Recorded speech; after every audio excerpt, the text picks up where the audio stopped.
জাহাজটা অনেকটা কিন্তু আগে যে সিনবাদ দেখতাম সিনবাদের জাহাজের মতো। এই যে এইগুলাতে দড়িতে ধরে ধরে সিনবাদ যখন চলতো, সিনবাদের কথা মনে পড়ে যাচ্ছে এই জাহাজ দেখে। যারা নর্দার্ন সাইপ্রাসে রয়েছেন, বিশেষ করে যারা নতুন রয়েছেন, এখনও হচ্ছে শিপে বা ট্রলারে হচ্ছে নাই, ভ্রমণ করেন নাই, তাদের জন্য আজকের আমাদের এই ভিডিওটি। এখানে আপনারা সাগর পাড়ে আসলে এরকম বক্স দেখতে পারবেন। এই বক্সের এগুলো থেকে হচ্ছে মাত্র 200 লিরা হলে আপনারা এখান থেকে টিকিট কেটে 40 মিনিট আপনাদেরকে হচ্ছে এই যে মেডিটেরিয়ান সি দেখতে পাচ্ছেন এখানে ঘোরানো হবে।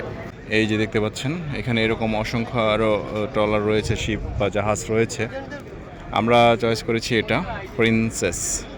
এটা দিয়ে আমরা হচ্ছে মাত্র 200 লিরা দিয়ে একটা টিকিট নিয়েছি। এটা দিয়ে আমরা এখান দিয়ে উঠবো। এই যে দেখতে পাচ্ছেন এরা সবাই হচ্ছে ওয়েট করতেছে, এই সবাই ওয়েট করতেছে। সময় হয় নাই, সময় হলেই হচ্ছে আমাদের ভ্রমণ শুরু হয়ে যাবে। সবাই ওয়েট করতেছে। আমাদের ট্রলার চলে আসছে, সময় হয়ে গেছে। ওই ট্রলারটাতে যাওয়ার কথা ছিল, কিন্তু ওইটার মোটর খারাপ হওয়াতে আমরা হচ্ছে এটাতে যাচ্ছি।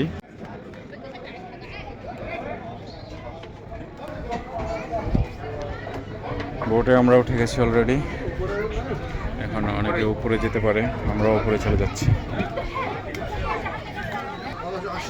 এই হচ্ছে বোটের উপরের অবস্থা। সবাই যার যার মতো জায়গা দখল করে নিয়েছে।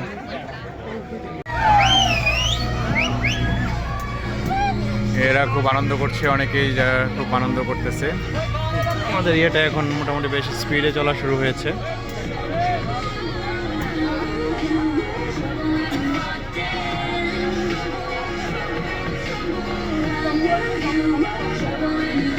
আমরা বন্দর ছেড়ে মোটামুটি একটু দূরে চলে আসছি। আমাদের এভাবে হচ্ছে প্রায় 40 মিনিট এটা এভাবে এই মেডিটেরিয়ান সি এই সমুদ্র ভেসে বেড়াবে। অনেকেই হচ্ছে গানের সাথে সুরের সাথে নাচার চেষ্টা করছে। আর এই যে অনেক জাহাজ আবার এরকম চলে যাচ্ছে, এটা হচ্ছে ব্যাক করতেছে।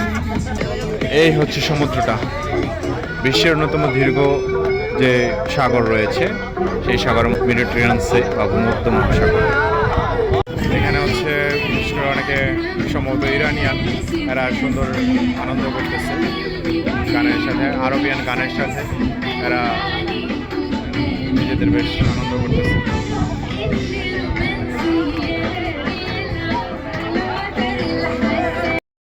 প্রায় 1 ঘন্টা ভ্রমণ শেষে আমরা এখন নেমে যাচ্ছি। রাত হয়ে গেছে, আমরা এখন নেমে যার যার বাসায় চলে যাচ্ছি। সো সকলকে আল্লাহ হাফেজ।